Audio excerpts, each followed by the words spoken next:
চট্টগ্রামে বেসরকারি বিশ্ববিদ্যালয়ে ইউএসটিসিতে নতুন নিয়োগপ্রাপ্ত উপাচার্য ডক্টর গৌতম বুদ্ধ দাস ও রেজিস্ট্রারের পদত্যাগ সহ 4 দফা দাবিতে ক্লাস পরীক্ষা বর্জন করে বিক্ষোভ করেছে শিক্ষার্থীরা। সকালে নগরীর ফয়েজ লেকের মূল ক্যাম্পাসে আন্দোলনে নামেন বিভিন্ন বর্ষের শিক্ষার্থীরা। এ সময় তারা দাবি জানান, বর্তমান নিয়োগপ্রাপ্ত উপাচার্য স্বৈরাচারের দোসর।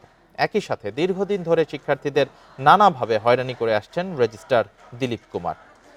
এছাড়া 30% শিক্ষাবৃত্তি দেওয়ারও দাবি জানান শিক্ষার্থীরা। দাবি পূরণ না হওয়া পর্যন্ত ক্লাস পরীক্ষা সহ সব একাডেমিক কার্যক্রম অনির্দিষ্টকালের জন্য বন্ধের ঘোষণা দেন শিক্ষার্থীরা।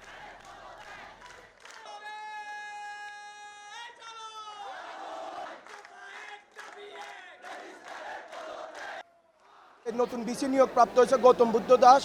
উনি ভেটেনারির 2 বারের ভিসি ছিলেন। ওনার বিরুদ্ধে অনেক অনিয়ম আছে, যেগুলোর প্রমাণ এভিডেন্স আমাদের কাছে আছে। এখন আমাদের অনার্স শেষ পর্যায়ে চলে এসেছে, তারপরে আমরা এই ধরনের আমাদের যৌক্তিক দাবিগুলো পাচ্ছি না।